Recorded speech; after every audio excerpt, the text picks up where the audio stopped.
lagi dalam perjalanan ke satu tempat macet. Kartel bukan tempatnya, bukan. Kartel juga. Iya. Kartel tempat belajar. Tempat belajar. Padepokan. Padepokan. Iya, padepokan. Mengambil S2, S3 bola di situ.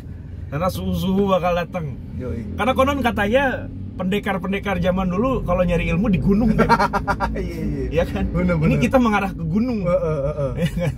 Berarti guru-gurunya siapa di situ yang turun gunung nanti? Nih apa ngisi? Kayak lu tadi konten itu terakhir apa tentang? Gue bahas tentang Barcelona yang kalah di Copa del Rey. Dalam seminggu dia udah kehilangan 2 trofi. Pertama Super Cup Spanyol sama Copa del Rey hilang. Champions League belum? Champion enggak, dia kan Itu main Liga Malam Jumat. Iya, Liga Malam Jumat itu gue juga nggak yakin sih. Kalau ada yang bilang ntar kita ngamuk di Europa League. Kita ngamuk gara-gara Barcelona kalah, bukan Barcelona yang ngamuk membantai Napoli. Tapi gue mau ngomong persaingan sekarang nih udah masuk setengah musim kan.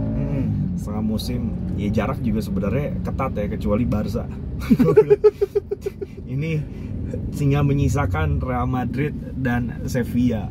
Iya. Tapi sebagai fans Barca normalnya lu dukung Sevilla kan buat juara gitu kan. Tapi realistis lo apakah Sevilla juga yang bakal jadi juara, Madrid kepleset atau gimana? Nah itu dia, gue bilang kalau Madrid kan lawannya cuma diri sendiri aja, butuh iya lawannya konsistensi aja. Kalau Sevilla sama Madrid jauh di atas kertas Madrid. Kayaknya sih, gue sih udah bisa nebak. Gue udah bilang nih di video sebelumnya Madrid tuh minimal ada La Liga sama Super Cup dan Copa del Rey, udah megang 3. Udah megang 3. La Liga, iya. Super Cup, Copa del Rey. Terserah ada fans Barca mau bilang, lu kok malah dukung Madrid juara? Ya, emang kagak ada lawannya sekarang. Emang realistis aja. Realistis. Nah, dalam momentum yang memang udah nggak dapet apa-apa lagi Barca, La Liga juga kayaknya ya berat lah gitu kan ya. Jauh. Apa sih yang harus dilakuin Barca di tengah kompetisi yang emang nggak berburu apa-apa lagi menurut lo? Prosesnya aja kayak ilangin sampah-sampahnya.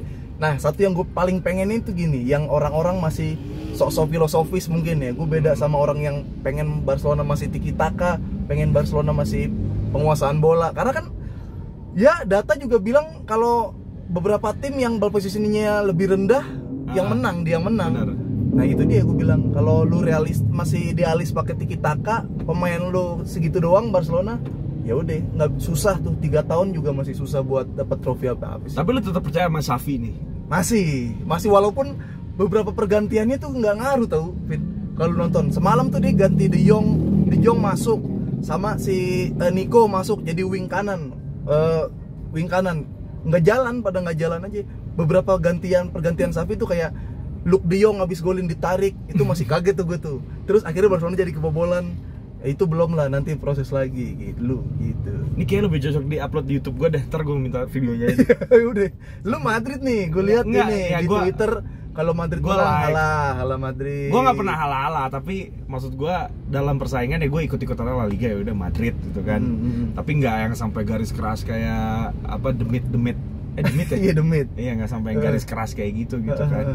Gue dukung Madrid karena memang sudah menghasilkan gue banyak uang, Beb. Kok begitu? Itu waktu treble 3 kali berturut-turut, menang banyak gue selama 3 musim berturut-turut. Iya. Ya nggak apa-apa kalau gitu. Jangan cuma ngedukung sorak-sorak tapi nggak bisa ngasilin apa-apa buat diri sendiri kan. Ngapain lo, ya kan? Gua dukung Barcelona, sorak-sorak ini itu, bikin konten, ada AdSense, ada apa gitu kan. Jadi ada keuntungan buat kita. Tapi enggak ngomongin antar liga, kemarin lu ngerosting Milan juga, emang ada untungnya lu ngerosting Milan gue? Milan itu video lama. Iya, itu video lama. Iya, gue ngerosting Milan kan itu engagement istilahnya. Iya. Kalau dapurnya tuh biar ya orang aware ke kita, terus tahu gue punya podcast gitu, dan semua tim gue sikat di situ gitu. Nah, ya udah, berarti gue balik lagi ke Barca nih, lu lihat nih. Kan yang gue sorotin sekarang lagi rame tentang Dembele. Ini anak sebenarnya wonderkid ya, Pepe. Gue tahu di Dortmund begitu bagus banget. Terus dia pindah ke Barcelona dengan banyak duit. Ini kita seru deh ngobrolin pembelian Barcelona yang gagal, dianggap digagal gitu. Kita mulai dari Dembele dulu deh. Dembele wonderkid di Dortmund. Terus ke Barca kaki kaca juga kan, cedera atau gimana gitu kan. Tapi kan sebenarnya kondisinya sekarang udah bisa main lagi gitu kan Dembele. Terus akhirnya dia cedera, dan ada yang bilang memang Dembele juga nggak ada effort. Kalau nggak salah Coach Justin dia benar bilang, ini anak emang suka main game katanya sampai ini Lagi kan. cedera pun ada videonya dia lagi main game, lagi di kursi roda. Mendingan main game gitu kan. Ya oke sih lu main game, tapi katanya ini memang sampai over sampai malam. Sebenarnya lu sendiri termasuk orang yang masih membela Dembele atau ya lu cabut aja gitu? Pasti kan mayoritas kan cabut. Nah alasannya kalau cabut tuh apaan? Nah, gua tadinya itu, gua bolak-balik nih. Pertama gua emang nggak suka Dembele karena ya dengan gaji yang tinggi dia cuma di rumah sakit, ya kan. Udah akrab sama dokter langganan, kayak dokter itu udah kalau Dembele datang, lu lagi gitu. Paling sering nge-reimburse BPJS kali ya. Paling sering nge-reimburse BPJS. Iya itu. Maksud gua di saat Barcelona butuh pemain cepat, dia susah tuh buat sehat aja susah. Jangankan buat bantu tim, buat sehat aja susah.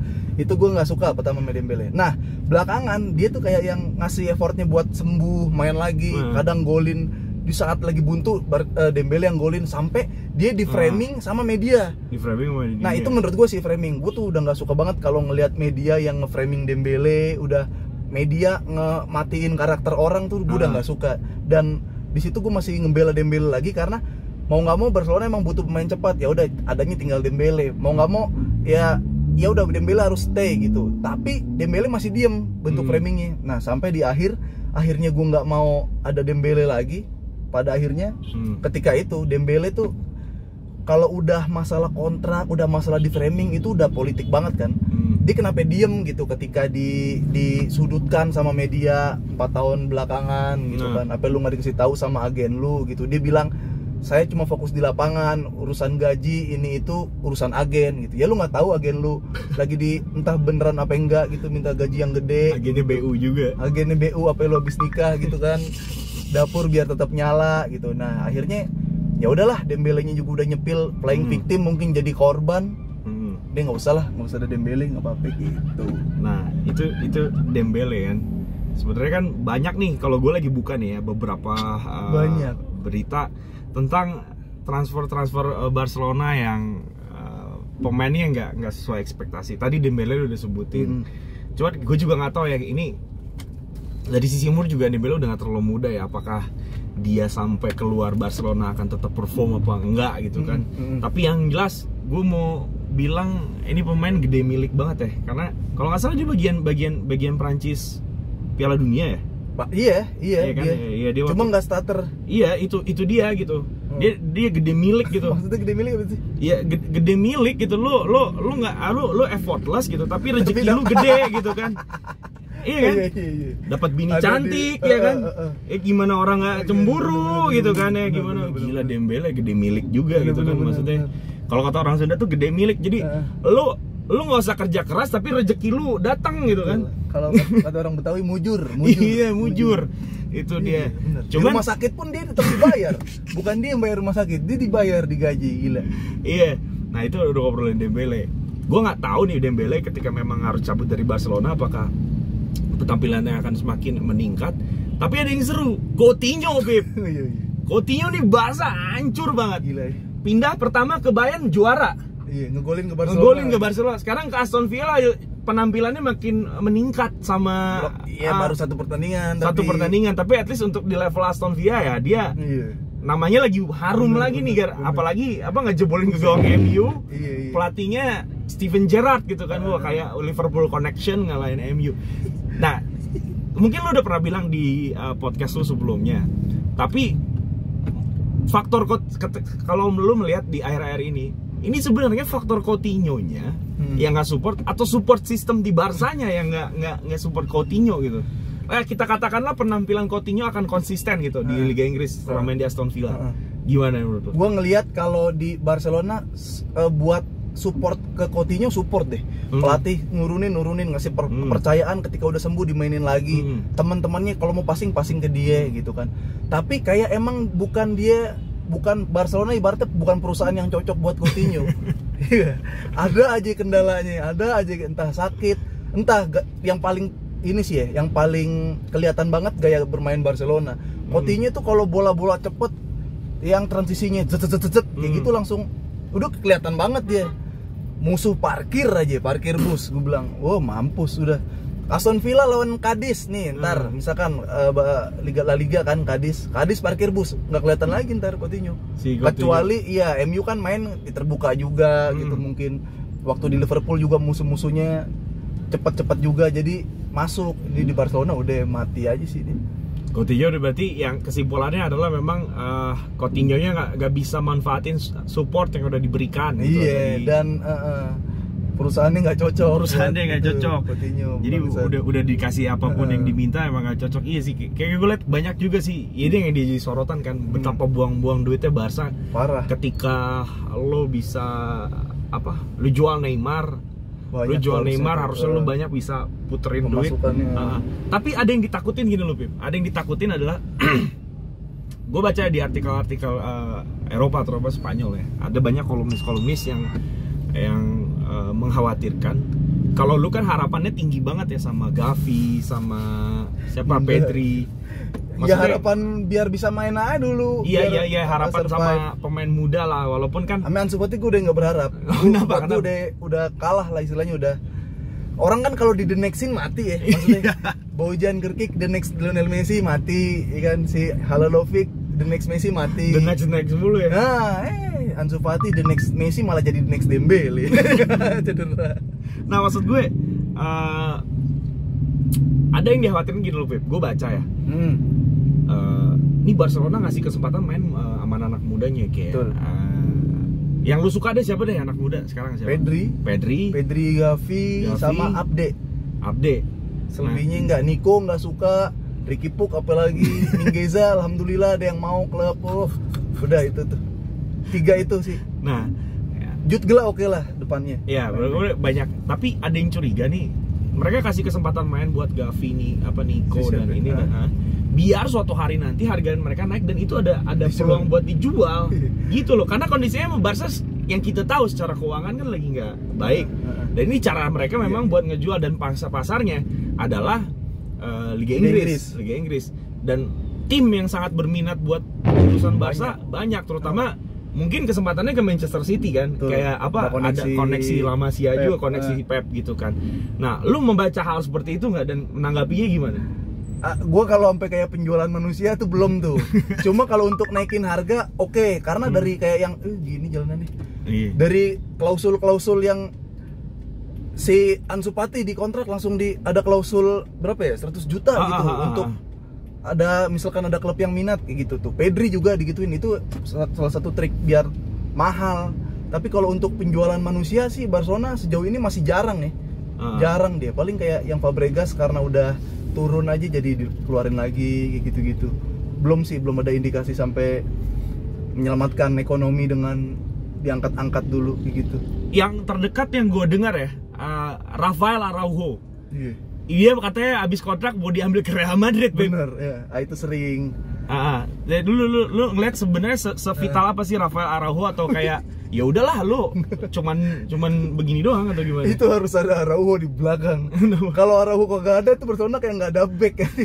Iyalah, lihat semalam si Jordi Alba 33 kali salah bolanya lepas. Pique malah nyuruh musuh, nih lewat sini golin nih. Dani Alves larinya udah kayak begini. Semua yang handle Araujo. Kalau di MU ada De Gea, di Barcelona Araujo. Jadi maksud gua ya udah lu kalau mending ngabulin permintaan Araujo perpanjang kontrak daripada Dembele ya. Iyalah, benar Araujo. Karena memang satu usianya masih muda itu kan. Dan masih perlu pembuktian juga kan dibandingkan lo ini Dembele gitu kan. Dan Barcelona jarang lo punya central back yang udah mah gede badannya tapi larinya lumayan gitu. Jarang gua. Dan kalau dari dedegannya gue liat Araujo juga memang kayak pemain yang calon-calon bisa ngasih mental ke besar, punya pengaruh gitu kan. Kalau kalau dulu di Madrid kayak PPE gitu nggak sih? Kayak yang lu antagonis buat lo akan jadi antagonis di laga-laga di laga-laga panas gitu. Dan memang sosok itu perlu gitu. Dan sangat seru sih ngupas Barca ya, kayak maksudnya kayak emang lagi jadi bahan omongan juga gitu karena ya sekarang posisi lagi kayak gini perlu perbaikan juga si Barsanya dan ya udah gitu. Selagi Xavi memang nggak dikasih digoyang-goyang digoyang-goyang dan permintaannya harus dikabulin, gue rasa sih harusnya ya. Harusnya bisa Barca bisa kembali ke persaingan lagi sama Real Madrid. Nah, ini Xavi ketika dia menjabat, yang nggak gue tahu adalah dia punya nggak klausul garansi kayak misalkan Laportanya bilang lo bisa bawa trofi gak buat Ntar lu ke sini Pep. Kanan. Iya. Ini yang ALDC. Tunggu di depan. Terus. Iya, punya gak lo kanan kiri? Ini kanan nih. Nih yang ada yang kecil. Masuk. Iya, masuk. Kecil banget.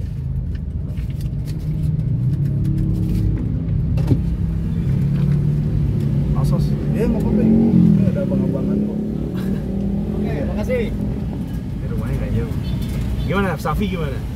Iya, Xavi dapat gak tuh klausul lu kalau ngelatih Barcelona bisa ngasih garansi piala gak gitu? Kalau enggak ntar pecat nih gitu. Kayak ngelatih negara. Enggak. Tapi kalau gua itu gua tahu negara mana anjing. Gua tahu negara. Tapi kalau gua lihat ya, Xavi juga sebenarnya gak usah takut juga ya sama Barca ya. Kalau dari sisi dia main aman ya, dia kan udah jadi anak kesayangannya Qatar banget ya. Betul. Tuh kalau dia hilang posisi juga tinggal balik lagi ke Qatar. Jadi apa kayak iya. Jadi apa gitu kan, udah jadi seseorang gitu. Misalnya dia kalau udah bisa jadi anak emas orang Qatar, seh itu mah udah aman. Dan bener.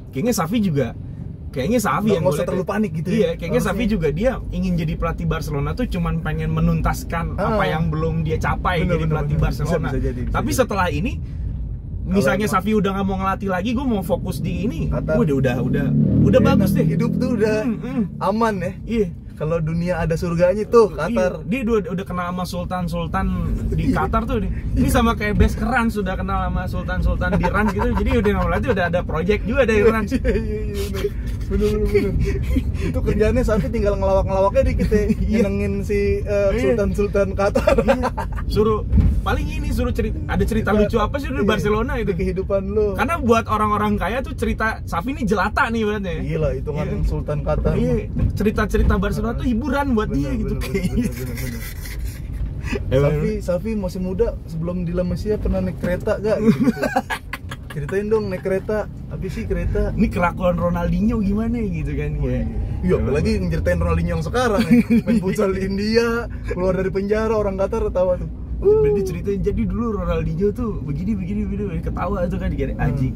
Udah Xavi tuh udah aman, tinggal gimana Xavi bisa memanfaatkan kepercayaan yang ada di Barcelona. Jadi jangan sampai ntar depan lagi. Ini jangan sampai. Gue sih ya dulu kan sempat tuh La Liga yang juara Deportivo ini nih. Deportivo terus apa? Gue sih rindu persaingan Barca Madrid seperti semula lagi gitu. Kita udah sampai tempat. Thank you.